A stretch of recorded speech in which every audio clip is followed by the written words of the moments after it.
nga tuyingira mu mwaka 2026 mbategeeza nti omulamwa ogw'omwaka gujja kubeera okwekwata ku Mukama waffe Yesu Kristo olw'obumu, emirembe era n'obutebenkevu. Omulamwa guno gujja kubanga gutuyamba nnyo kubanga tuli mu nsi ejjudde okwetematemamu, okulwanagana, ate era n'okuba nti ensi erimu obutabangufu bungi nnyo, naye omulamwa guno gutuleeta okubeera obumu. Okulonda okw'omwaka ogujja 2026 mu Uganda, ng'eggwanga litunuulira okulonda era nga tuli mu biseera by'okunoonya obululu, nsaba abakulembeze bonna, buli muntu yettanira emirembe, tunoonye emirembe, era nvumirira ne sekuvumirira yenna obukambwe n'obukaawu obutuusibwa ku bantu abatalina mmundu, abantu aba bulijjo. Ekyo nno si kirungi. Kyenva nsaba abasirikale baffe bakola omulimu baleme okugenda okukosa abantu abatalina mmundu. Era nsaba tutumbule nnyo okwogezeganya, okuwaŋŋaana ekitiibwa, era akakiiko ak'ebyokulonda kakole omulimu gwako, tulyoke tuyite mu kulonda nga tukuyitamu bulungi.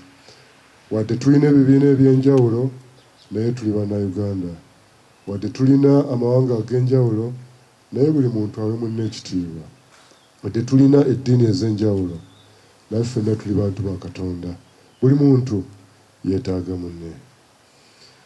Embeera y'obudde mugiraba etabanguse, oluusi we tulina okufuna enkuba tetukyagifuna, ekyeya kijja nga tubadde guno omwezi ogw'obwedde Novemba guyitibwa mwezi gwa Museenene. Enseenene we zigwira ng'enkuba etonnya naye tetufunye enkuba emala. Kale kyenva nsaba buli muntu afeeyo nnyo okulaba nti tusimba emiti n'okulabika nti tussa omuwendo ku butonde. Bannaffe ab'Essebeeyi baafuna ekizibu, ettaka ne libumbulukuka ne litta abantu baffe bangi era nga libadde likola ebuduuda n'awalala. Naye twebaza Katonda nga tuyambibwako bannaffe abatuyambyeko, sobodde okufuna ssente okuyambako famire nga 8 mu kitundu kye Bukwo, Kweni ne Kapchorwa, okulaba nti amaka gafuna ebyokulya, ebyokunywa n'ebyokwambala. Era tukyagenda mu maaso ng'ekkanisa okulaba nti abantu abo bafuna obuyambi. N'olwekyo twebaza Katonda, ate era n'okulaba nti kuba ebintu ebyo bigwawo, abantu abamu batabuka emitwe, balwala endwadde. N'olwekyo tusabye bannaffe amalwaliro agali okumpi n'awalala okuyambako ku bantu baffe abo, era gatukoze bulungi. Bafunye emifaliso, bulangiti, ebidomola, amasannyalaze ag'enjuba, ate n'ebikozesebwa mu bulamu obwa bulijjo.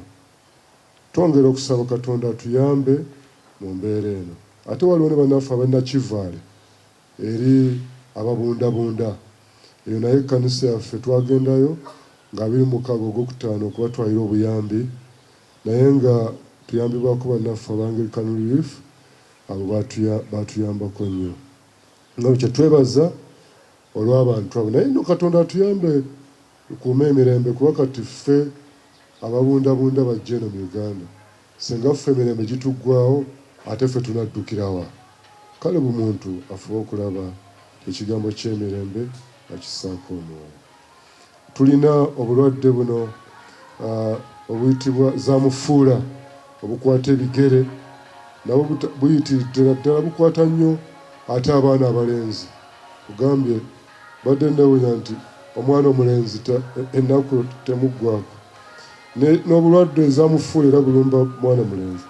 Kale nno naye nga waliwo amalwaliro nga Katalemwa, waliwo Kaliisizo, waliwo ebifo ebifaana bwetu n'ekiboga n'emitiyana mu ddwaliro osobola okugendayo okubayambako ku baana abo ne mutagamba nti ono baamuloga bulozi ono bulwadde obwo busobola okuwona.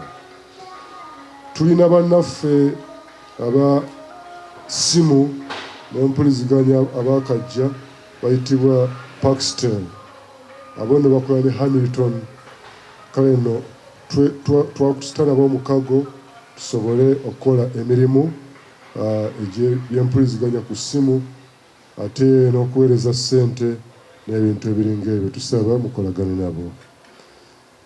Nfundikira njala okutuusa obubaka eri Pulezidenti wa Uganda General Kaguta Museveni, Maama Janet Museveni, ate era n'abakulembeze bonna mu Uganda era n'abakulembeze abalala ab'ensikirano wano nga mu Buganda, Ssaabasajja Kabaka, waliwo n'abakulembeze ab'ensikirano abalala abali mu bitundu ebirala. Bonna tubaweereza obubaka obwa Christmas, ate era si kyokka tuweereza n'abakulembeze ku mitendera egy'enjawulo bonna abeesimbyewo.